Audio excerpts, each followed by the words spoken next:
Well, as the draws to a close, it doesn't mean we have to end things right here. So today we're going to be doing 5 reviews from 4 different promotions. The first 2 is from the promotion ICW No Holds Bar, which is all about the death matches for 2 back-to-back shows in 2 days in Chattanooga, Tennessee at the TWE Arena. Then we move on with Deadlock Pro Wrestling with much the recent show, The World's Strongest, featuring title matches such as the tag team titles, the women's title, and of course the world title. And we have an I Quit match as well. Then we move on with another deathmatch promotion, which is Circle 6 with Highway to Hell, which is kind of like the song Highway to Hell by ACDC. And then, of course, finally, we continue with more with New Japan Pro Wrestling. And finally, this one was uploaded. As you know, I did day 5. What about day 4? Well, have no fear. Day 5 is already been uploaded. Day 4 is uploaded. We're only going to focus only on, of course, the B block matches. So we're going to see how far they progress from there. And then, of course, we cap it up with some news updates to tell what's been going on in the world of pro wrestling, such as what events the promotions are throwing out, who's booked, what matches are set, any wrestlers that either been signed or departing from the respective promotion, injured wrestlers, the whole enchilada. So, let's get ready for another episode of the Deleted Wrestle Zone.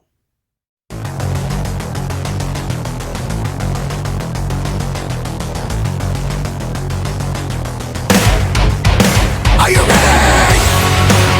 Get up, get up! Get up, get up! Get up, get up! Get up, get up! Get up, get up! Get up, get up!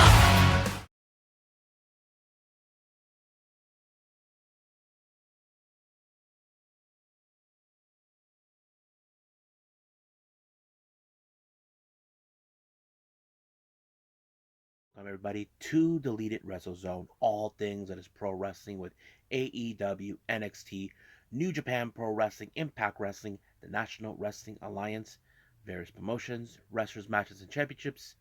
I am your host, J Rod here. So, if you are new to the channel, welcome. This is a channel where we do a lot of pro wrestling reviews from various promotions, not only here in the United States, but also in Japan, Mexico, Canada, Europe, the UK, anywhere in the world where pro wrestling is not as big, but it continues to grow.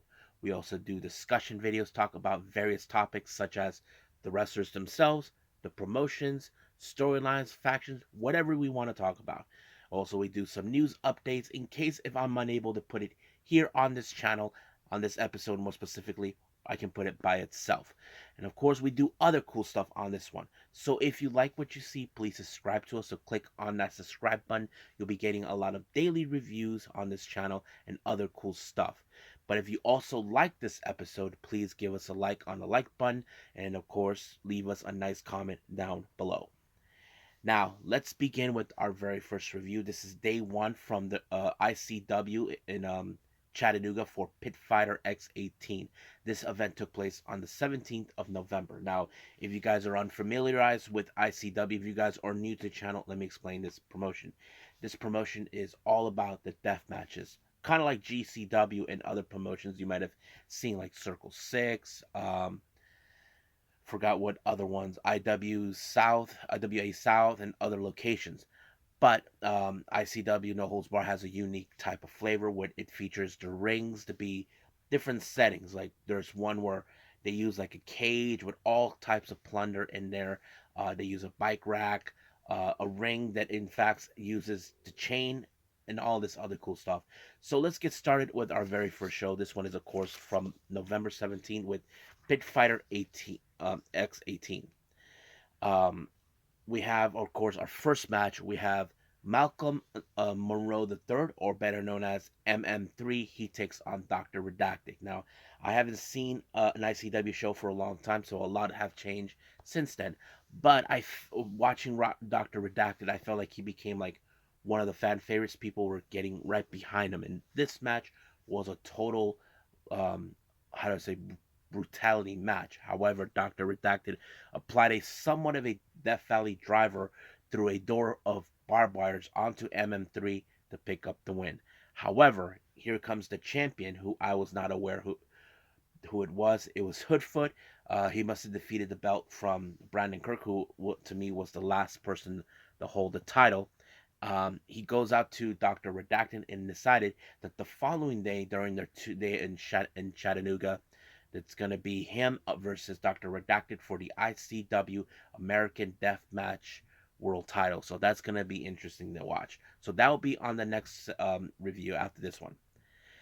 Now we move on with Anakin Murphy versus Gary Gray. Now I'm unfamiliarized with these two, but from the crowd reaction, seems Anakin Murphy was the fan favorite. Now I don't know much, but it was a pretty good match, very brutal. But unfortunately, Anakin Murphy, and from what I can tell, he got knocked out, and the ref called it. It was over right from there, giving Gray the win. Gary J the win. Now, our next match, we have Tommy Vendetta. Many people in the deathmatch world know who he is. He takes on Tank. This was going to be a pretty interesting match. Not because, they're Tommy Vendetta's the fan favorite as well, but you have Tank, who's also another fan favorite. These guys were going to tear the house down. I mean, Tank did everything to try to put him down in every way, but it was, in fact, the Soweto suplex that made the final deal on to Tommy Vendetta for Tank to pick up the win. Next up, we have a very interesting match. This one has Sheza McKenzie taking on the boss, Danny DeMonto. Now, I never imagined Sheza McKenzie being involved in death matches, not once, but it seems like she wanted to be involved, and I was so blown away. Now, Danny DeMonto, you probably would think this guy would have killed her. But man, I have to say this match showed Mackenzie Shaza really showed she had a lot of balls to take on someone like DeMonto. And she really did impress me. But it was in fact bitter end when she applied a big splash on top of him onto on a door, and it was over right from there. But during the post-match promo, DeMonto decided to give some props to Sheza for what she has done, showing that she does have a lot of balls. I'm sure everybody would have loved to see her come back, but unfortunately, it's not going to happen. This was the last time people were going to see her. So, I mean, you can say it's sad, but I have to say Sheza is someone definitely. I didn't expect her to be involved in these type of matches, but it did. So that's what I thought as well. Now, our next match, we have Isaiah Broner taking on Cruel. You probably can say that Isaiah had no fear against a big man like Cruel, but he should have been until Cruel put him in a chokehold, and it was over from there. Next up, we have Sean Campbell taking on the Duke of Hardcore, John Wayne Murdoch. Now, this was a very interesting match because these two are two of the fan favorites in this particular match, and you could say you could have been if you were watching this, it would have made you biased in every aspect. But unfortunately, you cannot beat the Duke at any way. So it was, of course, a pile driver by John Wayne Murdoch to beat Sean Campbell, and I thought it was very interesting how it ended. Next up, we have Hardway Heater taking on Brent Bentley. Now, here's the interesting part. Hardway is tag partners with Sean Campbell, while Sean Campbell was facing John Wayne Murdoch. Now, Hardway is taking on Brent Henley because both Murdoch and Brent Bentley are part of a tag team known as the Rejects. And I thought that was a pretty interesting match. I think this was more of a preview before the tag match for the following day at Volume 55, which we'll do in a bit. However, I thought the match was pretty interesting, but unfortunately, it was a underhook powerbomb by Reed Bentley to pick up the win. Now, our next match we have Jaden Newman. He takes on Matt Tremont. Now, I haven't seen what's been happening in this part of the world of the death matches. It appears that Matt Tremont has changed a different tune on himself. Basically, he acts like he's an evil person wearing a mask after he was burned alive by Kroll. Now, no one knows what's his deal, but it seems like he was going to do it. But however, Matt Tremont was brutalizing Jaden Newman all over the place until he applied a suplex to put away Newman, giving him the win. So basically, there's a lot has changed since watching this. But right now, let's move on with our next review from ICW No Holds Bars, Volume 55.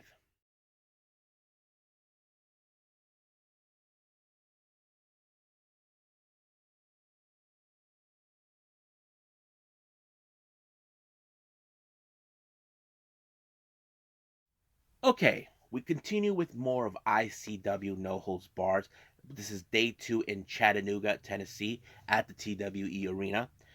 Uh, this one has the main event featuring the ICW American Deathmatch title, but that will be our main event. So let's start from the very beginning.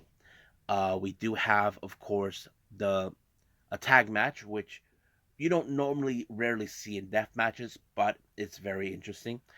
We do have the Pillars, which consistent of Tommy Vendetta and MM3. They take on KOPK, which consisted of Hardway Heater and of course Sean Campbell.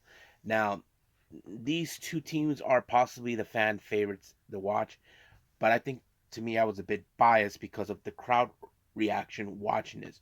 But in the end, it was of course a great cohesiveness between both Vendetta and MM3 to pick up the win when they pinned Campbell, and it was over right from there.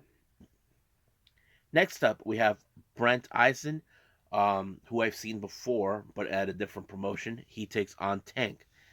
Now, side note here about Brent Instant, he's also a member of the KOBK with Campbell and Heater.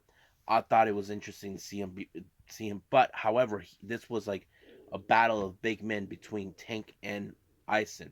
And however, from what the commentators were saying, this is kind of like a rubber match between him and Tank.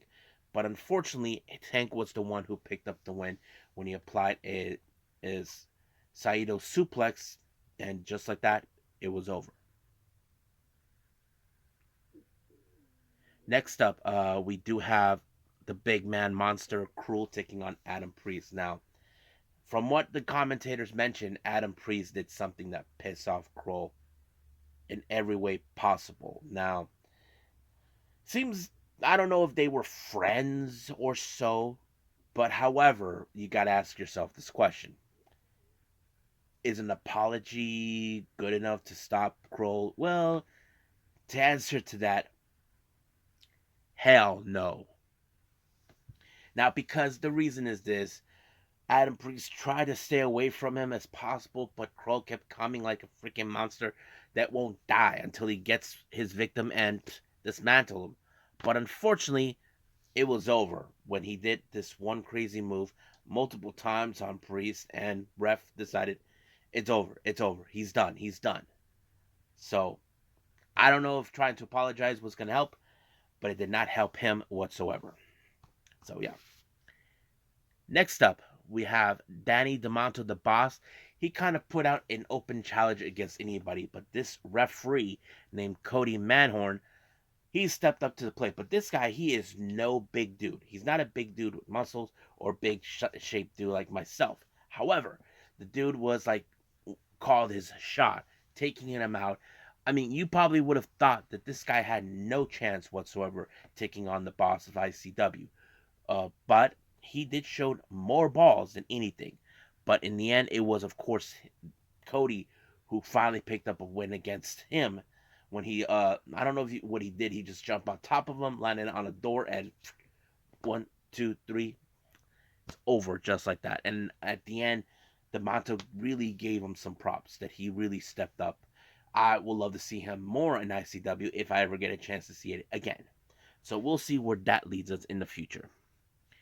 Now we got tag team action. As you know, we have the Rejects consistent of Reed Bentley and the Duke of Hardcore, John Wayne Murdoch, taking on the sisters, the Goons, Lizzie and Peyton Blair. Now you can say this is like boys versus girls, but I have to say girls can actually kick ass in this matchup. I have to say pretty good. There was some great moments, but unfortunately, the Goons did not. They came up short when Payne was the one who suffered a spike pile drive by the Rejects to pick up the win. Now, our semi-main event, we have Matt Tremont once again taking on Jaden Newman, and again with the whole change of attitude, since he was burned alive by Kroll, it appears he was doing the same thing. However, Kroll showed up because Jaden Newman was intending to burn Tremont once and for all, but Kroll decided to help him. Then, of course, Tank even decided to help as well, but he was no good. Members of KOBK tried to get in. Campbell and Heater tried to help, but Brent Ensign decided that this is not their fight. But apparently, they're not going to let Kroll get involved, but Brent convinced him otherwise. It's still unclear why he allowed it to happen, but unfortunately, there was a pinfall made by Matt Tremont onto Newman to pick up the win. So Tremont won the match. Now, our main event, we featured the ICW American Deathmatch title. Dr. Red Dackett as our challenger that was selected by Hoodfoot the following day, the previous day. I had to say another good match, another good showing. So I wasn't too sure how this was going to go. I'm sure many fans were hoping Dr. Redacted could win, but in the end it was Hoodfoot with a Saito suplex onto the glass that put away Dr. Redacted, making sure he retained the title. So I thought it was very interesting. Now, I don't know when I will be seeing another ICW show because it's been a while since I've seen them, but I was so happy that I got to catch up on this one. So we'll see where it leads us in this channel in the future. Right now, let's move on to Deadlock Pro Wrestling.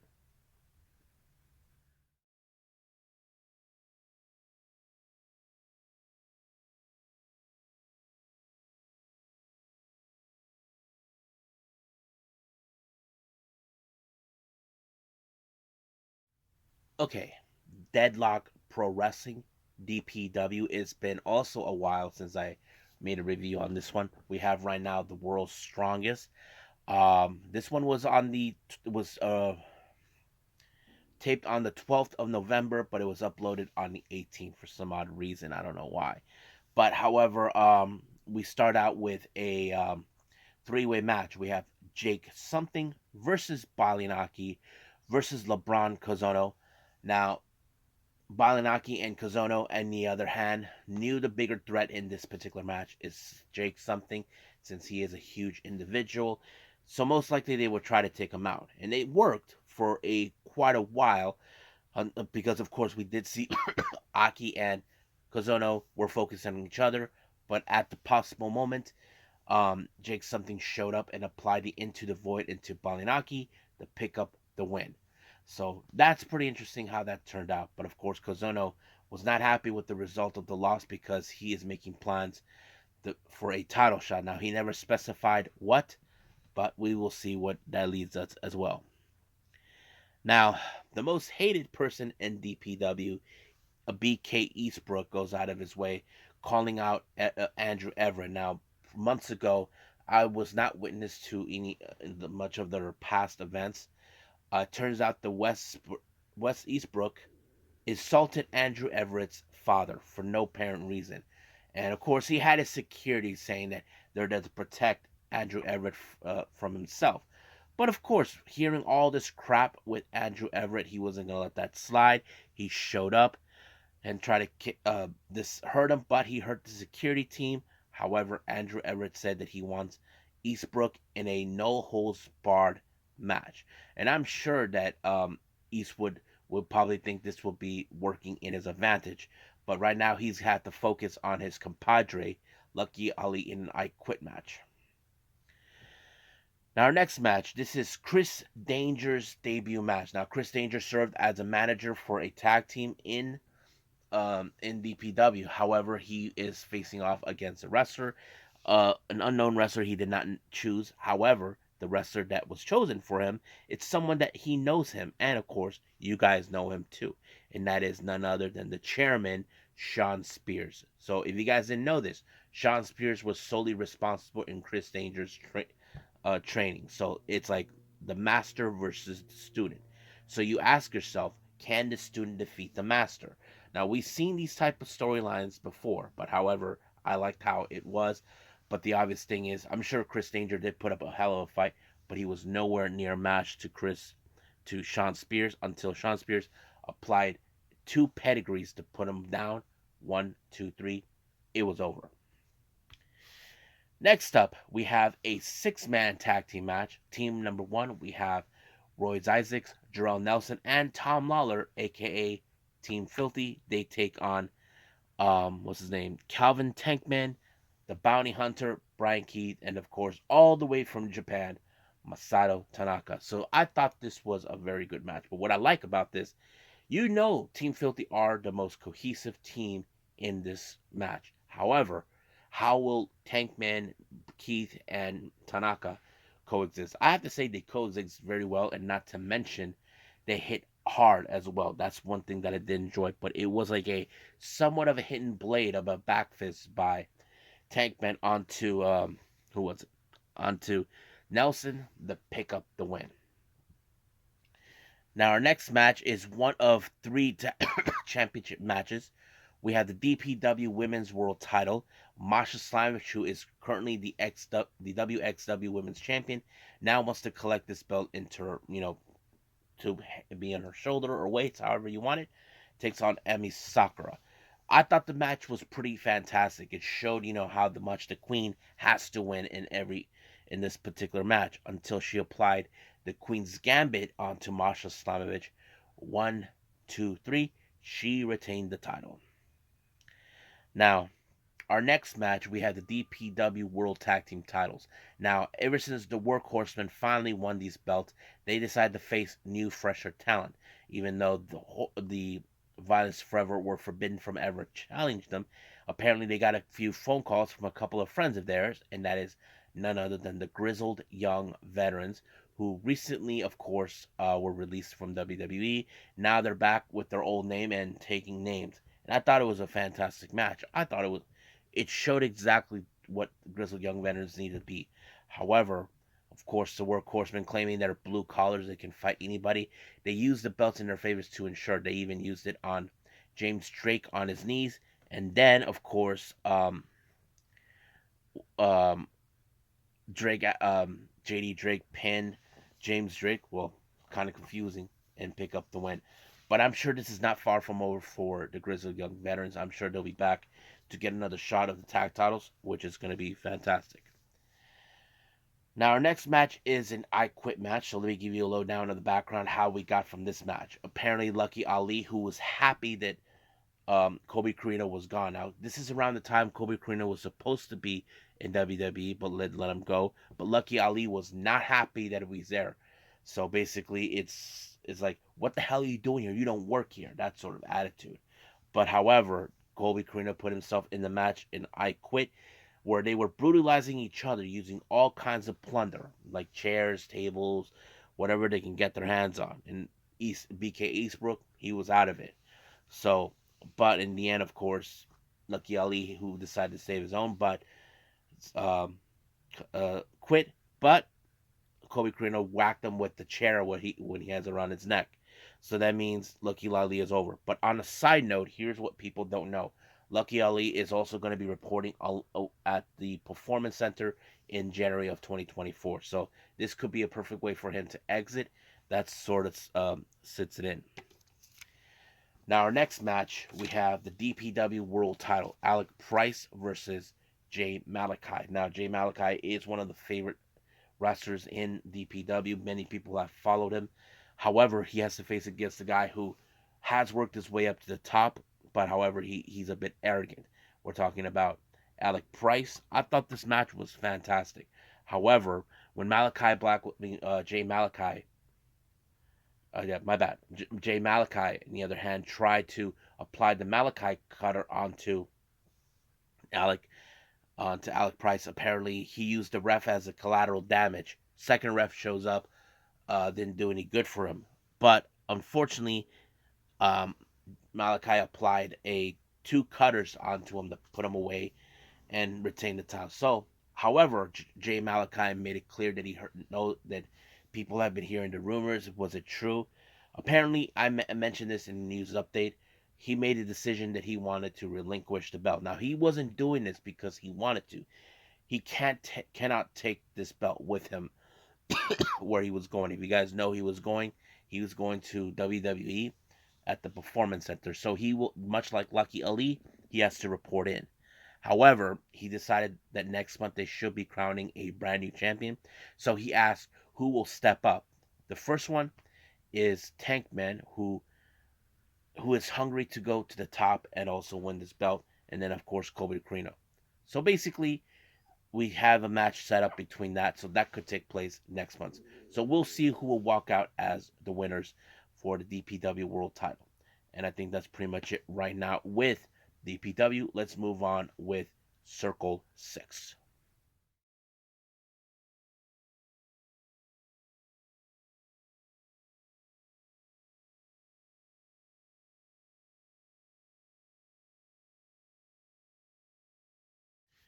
Okay, another promotion I haven't seen for quite a while, Circle 6, were their latest event, Highway to Hell, which makes me feel I gotta listen to the song Highway to Hell by the AC/DC.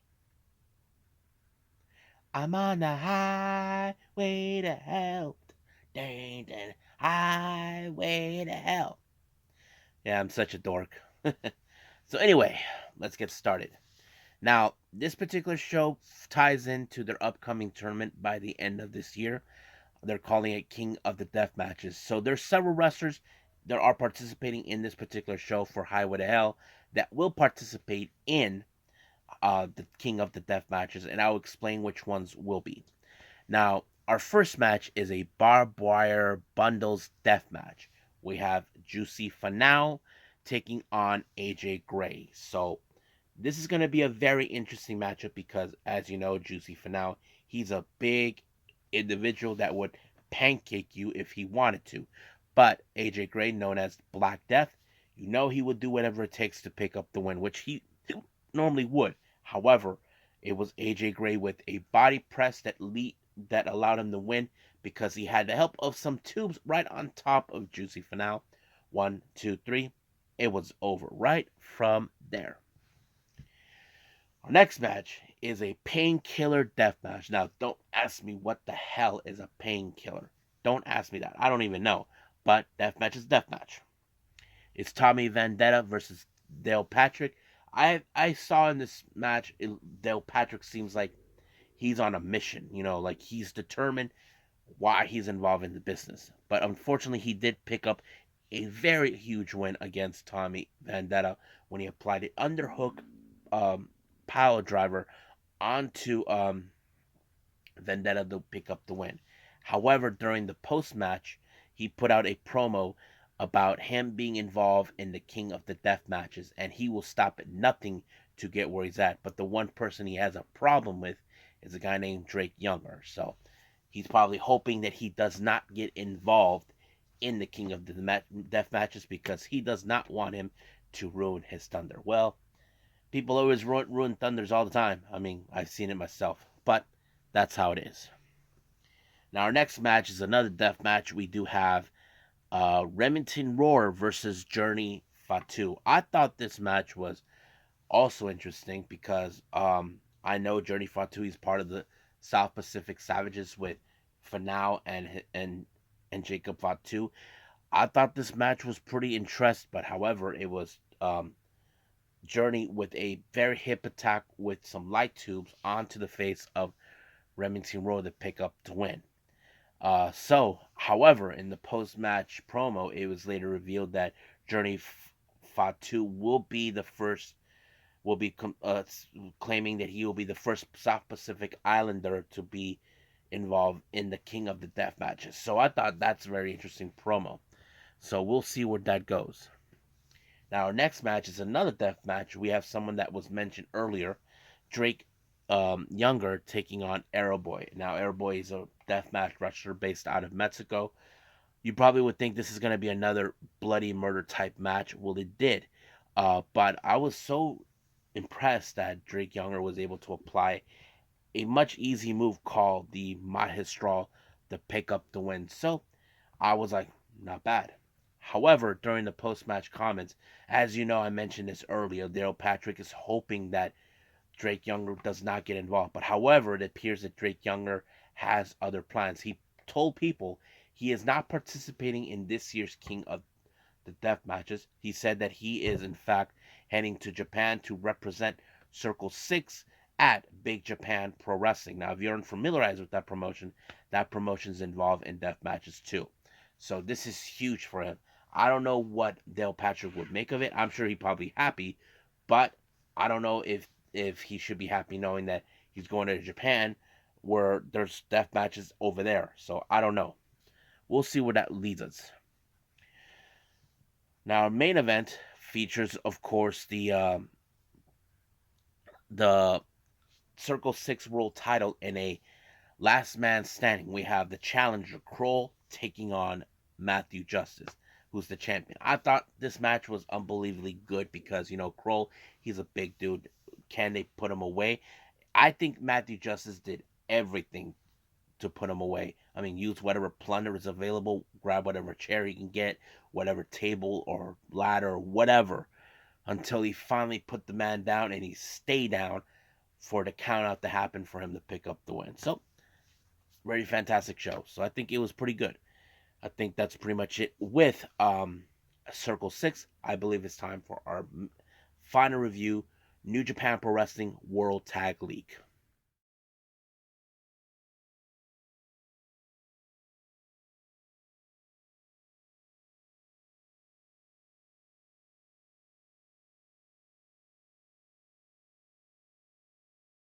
All right, our final review, New Japan Pro Wrestling with day 4 of the World Tag League. Now, I reviewed day 5, but they never put out day 4. Now, this only features the B block matches only. So we're going to focus on that. We're not going to worry about the other matches that are non-tournament. So let's just focus on these.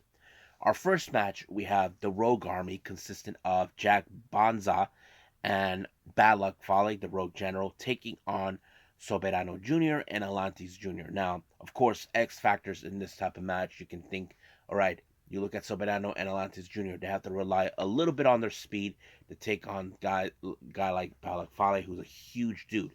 However, in the end of this match, it was Jack Bonza who suffered the fate after a top rope splash by Atlantis Jr. to pick up the win and receiving their next 2 points, giving them two wins total. As for Rogue Army, well, they have 0. So I'm sure they can try to catch up, but this is like very embarrassing right there.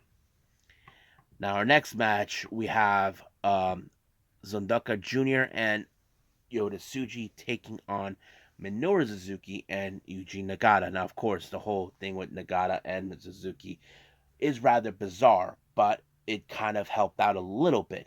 So in this case, you can say that Tsuji has shown why he is a fresh new talent that people need to pay attention.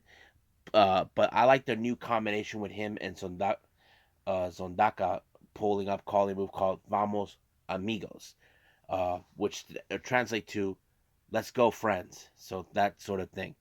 They did that on to Nagata to pick up the win, and it was over. Right now, they're currently with their first 2 points, and of course, right now, Nagata and Nagata and Suzuki have 0. Now, Tsuji and Kanzawa only has 2 points, featuring only 1 win and 1 loss. So we still got a long way to go on this one.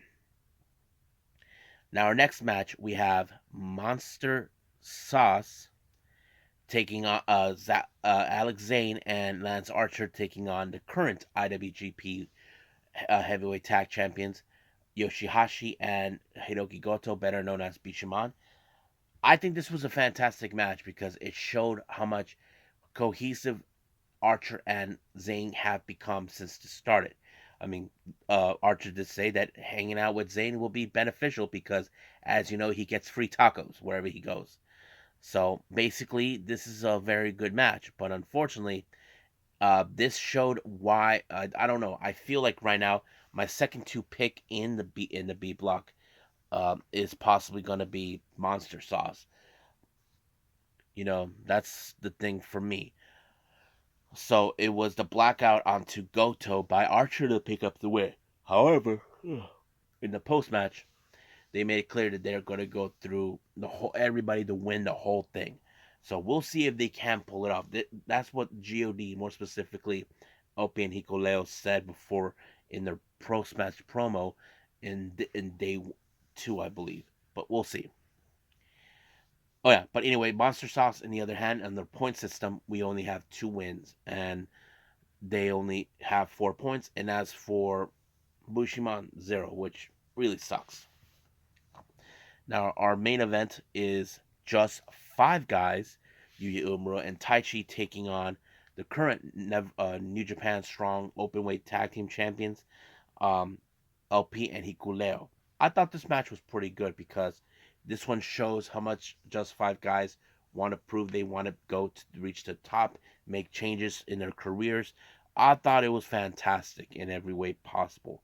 I mean, you probably would have think. But fun fact about this is the first time since the G1 where Taichi and LP run into each other. Last time, um, El Phantasmo says that he thinks he's going to be cool, that he maybe can be his drinking buddy and all this. But it ended it with those two. I think right now, Taichi realized, okay, maybe he has a new leaf. He's not that same asshole. I mean, he is still an asshole, but not the same asshole that we all remembered. But I thought it was fantastic. But unfortunately, it was Phantasma who suffered the fate of the Black Mephisto, giving them their next 2 wins. So right now, this is the first loss for GOD, giving them only 2 points with 1 win and 1 loss. But as for just 5 guys, Uemura and Taichi, just 4 points with 2 wins. So basically, they're currently undefeated. But we will see how the next one is going to be. So I don't know when day 6 will come out, but hopefully we can see it sooner. So I think that's pretty much it with everything. With all the reviews, let's move on with some news updates.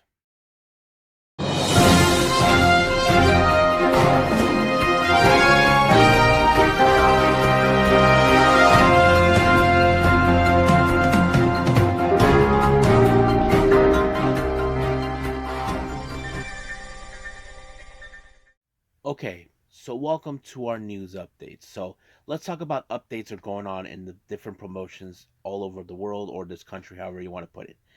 Now, Black Label Pro for the Slamilton show that takes place on the 2nd of December, they announced that Maki Ito will be making her first debut on this particular day, but her opponent for this particular show will be none other than Rachel Armstrong. So I think this is going to be a very interesting match to watch or to hear about. Moving on, as you know, for starting next year in January on the 5th, Prestige Wrestling will have Roseland 7. However, they announced for a match that will take place on it. This is going to be Jordan Cruz versus Jaden. Now, if you guys don't know this, Jordan Cruz is a local wrestler here in my hometown in San Diego. I've met him a few times. Real nice guy. He also was part of the Speaking Out movement where he talked about a promoter who was in fact saying was mean to him, like in a bad environment. But what I like about this match, what he's involved in, is that he turned his back on Jaden after a tag match, and seems like this is going to be a sweet revenge type of match. Can't wait to hear about it when it happens. Now, 2 matches have been announced by West Coast Pro for Monster, which take place on the 5th of December. First is going to be the title match. Starboard Charlie making his second defense against Jack Cartwheel, which I'm looking forward to that.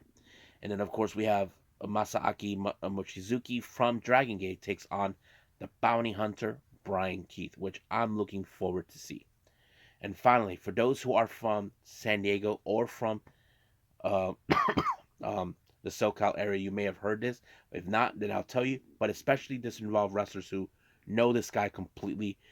Tijuana Promotion, the Crash Lucha Libre, as announced for their January 19th show, former WWE talent Matt Riddle will be making his debut there. So yes, now there are some concerns from people out here. They just hope he doesn't step on anybody's toes or bring in the wrong impression. Now, as you know, he was released due to his behavior and all that other stuff. But we will see. We still got some time until then. Now, moving on with some interesting developments that have been going on in the world of pro wrestling. Tokyo Yoshi Pro Wrestling talent, Yuki Kamifuko went to Singapore, and she was in a match that took place on the 24th of January, and this one was for the Queen of Asia Championship. This is a title from the Singapore Pro Wrestling.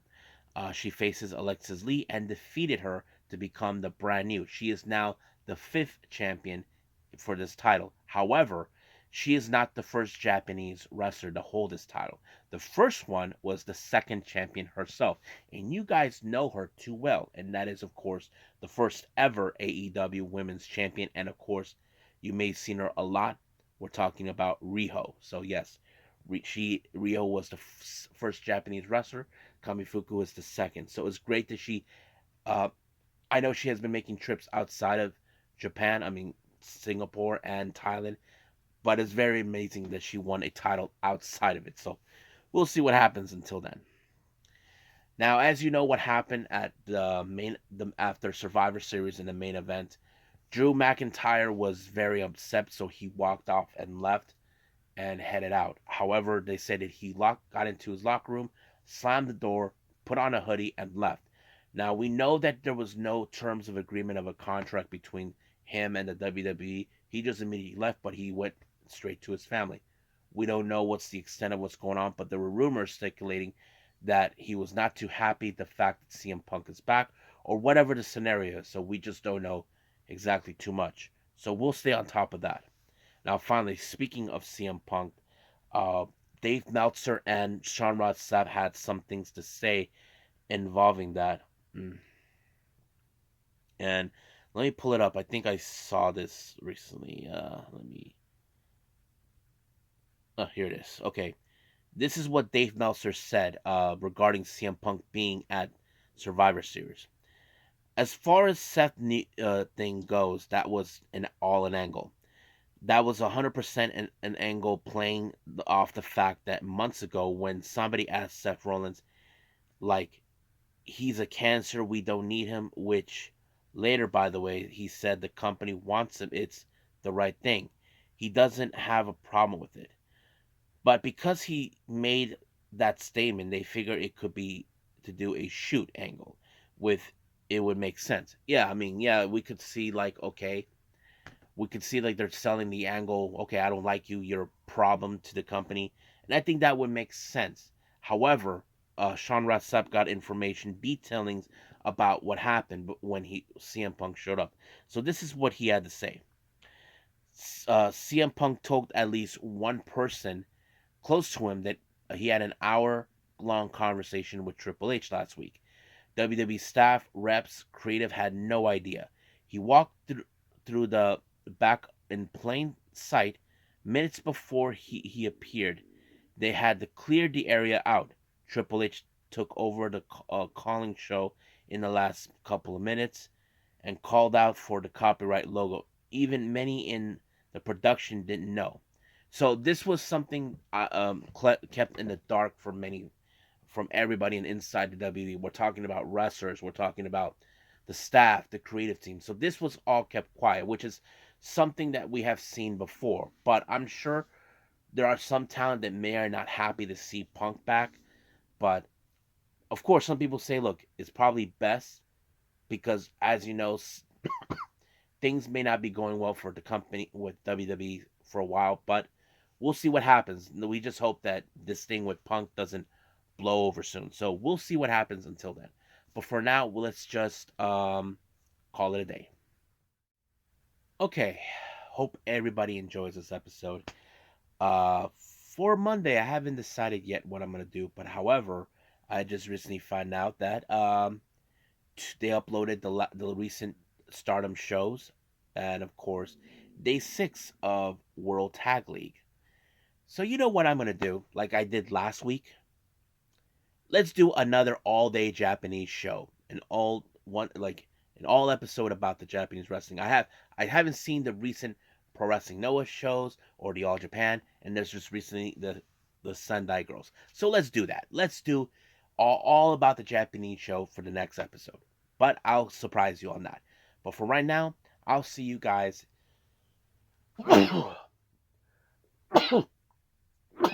Excuse me.